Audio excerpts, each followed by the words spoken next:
Hey guys, thanks for watching. Please make sure to subscribe to our YouTube channel and all our social media platforms at Fino Boxing. You can follow my personal social media at Adriana_sports. Enjoy. Terence, talk about your excitement for this fight. I mean, you finally get that fight that is going to allow you to shine the way you've always wanted to on the biggest stage possible. I always shined on the big stage. You know, this ain't nothing new to me. You know, so I'm gonna take it how it comes. You know, November 20th. You know what I mean? I just feel like everybody gonna be in for a treat. Your talent has always been supreme. I mean, obviously undefeated 3-division champion. But taking on a guy like Shawn Porter, what does that do for you? How does that test you in the ring like you've never been tested? I don't know. I've never been in the ring with Shawn before. What's the expectation?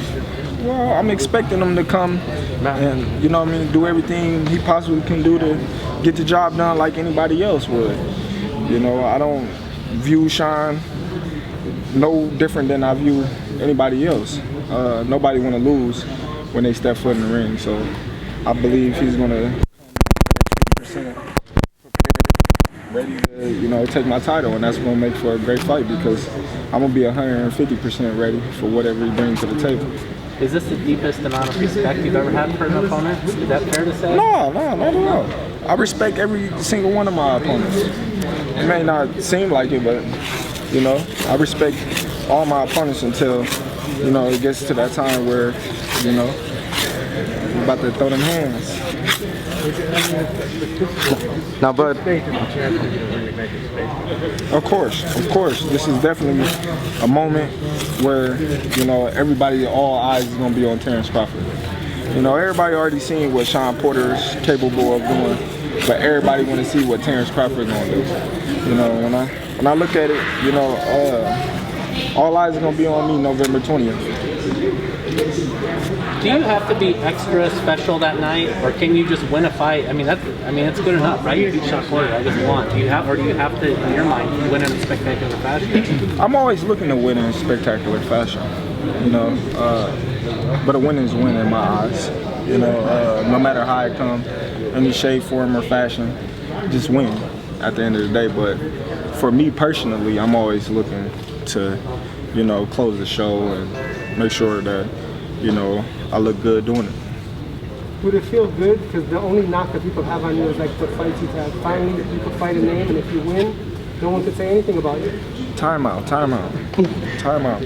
I could have sworn the last person I beat Shawn Porter. So what makes him a lesser name than Shawn Porter? Marketing, name, achievement, two-time champ. Again, the last opponent that I beat Shawn Porter. So what makes him a lesser opponent than Shawn Porter? You don't feel like Kill was diminished in his age and all that, and he lost a few fights to Golovkin and then obviously Spence? Do you think he had diminished a little bit? Shawn Porter lost to Spence. Shawn Porter lost to Keith Thurman. Shawn Porter lost to Kell Brooks. So what makes me think that when I beat Shawn Porter, they won't say the same? He's, what, same age? You know, so it's hard to say, you know. It's just, when we get in there, we're going to see, you know, and then y'all can criticize me afterwards, and y'all can say, oh, well, he just fought Shawn Porter. You know, he just fought Shawn Porter, and this and that, and he got to fight Canelo now. Because I'm going to be waiting for it. You fought fighters with any kind of style your whole life. That's right. What kind of style does Porter have for you? Well, Porter, you know, he's going to put pressure. He can box. He can get rugged in there.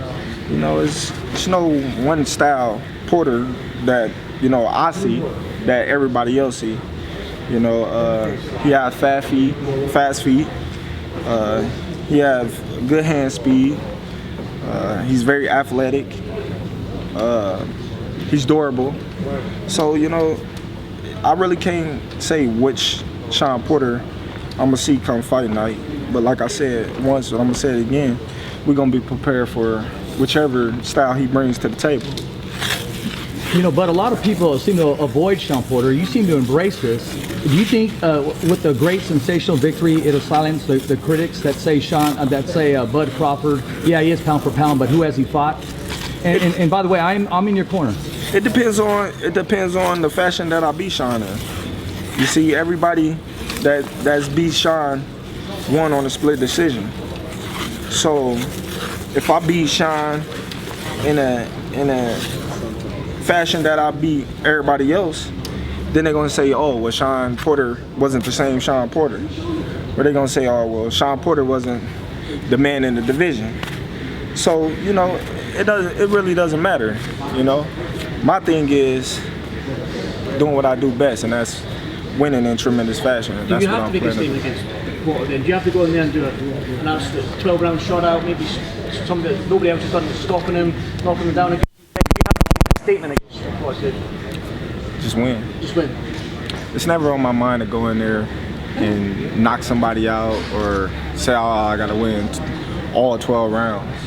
I'm always going into it, each and every fight, win a fight.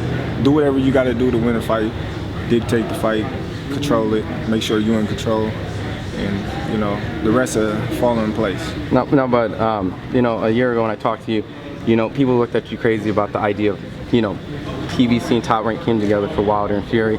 Why can't I? And you know, a year later, it's happened, and it obviously worked in your favor. You know, just want to talk a little bit about, like, you know, the patience and understanding the business game, and just knowing that they're gonna come to you if they want to. Well, politics play a big factor in, you know, certain fights not being able to get made. You know, as we know, PBC, Top Rank, and other promotional companies been doing business with each other for years. It's just a matter of, do I want to let my #1 guy in the division go fight one of your guys in the division when I got all these guys from in-house that my guy can fight, and I don't have to do business with y'all, and you know, I can keep all the belts over here instead of risking me fighting one of my guys to go over there to fight, you know, your champion and potentially lose, and you wouldn't do the same for me. So that's how politics play. And then on top of that, I know you're a great boxing mind, and I saw you poking fun of Red like a couple months ago on his IG with the Ugas and Pacquiao, and you're like, told you, Red. Like, what was it was like, Ugas, Red, like, oh. No, because I told Red before the fight that Ugas was gonna win. You know, and Red thought that Pacquiao was gonna stop Ugas, and you know, he was wrong. Are you happy how that process worked with the WBO getting involved in this and then saying, like, hey, Porter's going to fight Crawford, this is what we're saying? I mean, is that the way boxing should work? Of course. I feel like, you know, boxing should work in a way kind of like UFC, one champion, one division. You know, if the champion is hurt, then there's an interim champion, and when the champion gets back, there's no tune-ups, there's no let me get my feet back wet, you go right back into the intern champion, and you keep going, and so forth. Exactly, and you know, I mean, as much as we can like bang our heads against the wall, or you can as well, about when are you going to fight Spence, the same thing can happen. You get this victory here, one of those sanctioning bodies can step in and say, we want to see this fight next. Get the other promoters, right? Well, you know, like I said before, man, that fight is past me personally. You know, I felt like I did everything that I possibly could do, you know, to try to make that fight happen, you know, and for some odd reason, you know, everybody kept saying, oh, I'm chasing him, I'm this and I'm that. Yeah, I was chasing him, you know, and he didn't want the fight. He was saying he wanted the fight, but he really didn't want the fight, you know, and my thing was just, if you wanted the fight, you could have made the fight happen. Yeah, you got to focus on Porter. Your mind, are you thinking that maybe your fight after that would be for a 154 belt rather than there's other fights out there. Okay. You know, you get Ugas just won. You know, that's a unification bout. That's a big fight. You got Keith Thurman still out there. You got Josh Taylor out there. You got Ortiz out there. So you know, it's a lot of fights out there to be made. You know, so I don't necessarily got to go to 154 to get a fight. It's fights at 147. Would you welcome Josh Taylor? Of course. I mean, there's a good thing. The two of you in the past, undisputed at 140, against Bella at 140, undisputed against each other. What do you make of Josh's style and stuff like that? Do you think he'll be able to sort of entertain the fight for the fans? Josh is good. Josh is a good talent. You know, I can't take nothing away from him. You know, like I said, I picked him. to become undisputed, you know, before he even fought. And I just always said, you know, he was a very talented fighter and he was good, you know, but I'm a different animal. What about Boots Ennis? Boots good too. Boots doing great, you know. Like I said, you know, I've been watching Boots since he was young, you know, and the boy got talent. They compare him to you a lot. Whenever someone fights you, they call him that he can help with a switch hitter, a lot of knockouts. Oh yeah. You're fighting yourself almost. Nah, I think I'm a little smarter than Boots, you know. I'm a little smarter than Boots. By the way, what do you think of Canelo plan? It's a major fight coming up, less than a month. It's gonna be a good fight. You know, I'm interested to see how Caleb Plant, you know, attack Canelo. You know, if he go in there trying to do the same thing everybody else did, the same results, you know, you got to find a way, you know, to get Canelo out of his comfort zone. You know, but you mentioned Ortiz, Virgil Ortiz. How far is he away? How close is he to a title shot in sharing the ring with Bud Crawford? I don't know, but Virgil, you know, he's right there. You know, he's right there. You know, he's been proven that he belongs with the top fighters in the division. And, you know, who knows, a couple of fights or next fight or whatever the case may be, he might be sharing the ring with Terence Crawford. You never know. There's sometimes that you don't like boxing. Like you're friends with Shakur, you're friends with Jamel. What do you do that night? Do you not show up? Do you not watch the fight? You're always at fights. I wasn't going to come technically because I didn't want to see the fight. I felt like, you know, honestly, I felt like, you know, Shakur should have been fighting Valdez before Valdez even got a title shot because he was WBO champion in 126. So he should have been the mandatory to fight Shakur. But this is how politics work. He got the fight for the WBC championship when he shouldn't have been able to fight for the WBC championship when he wasn't even a WBC champion. You know, he was the 26th WBO. But Valdez is a good friend of mine too. We not tight like me and Shakur, but I support Valdez, so I'm happy to see him doing well. I'm happy to see him, you know, successful and whatnot. Yeah, good dude. You know, so I would have liked to see Valdez fight Shakur and Jamel fight Burchak, and then the winner out of those two fight each other, you know, but it didn't happen. So, you know, those two is fighting, and, you know, gotta go in there, close both eyes, and make sure both of them make it home safe. Wilder Fury. It's gonna be a good fight, you know. If Wilder come in and he develop a better left hand and some upper body movement and some rhythm, you know, he can make a different fight this go around. But if he go in there just looking for the one punch, he's gonna lose. Who wins then? Fear. Terence, there's been so much speculation about what you're going to do next with your contract expiring with Top Rank, but do you look at Canelo and say there's some real beauty in free agency? I wouldn't mind doing it that way. My main focus is Shawn Porter right now.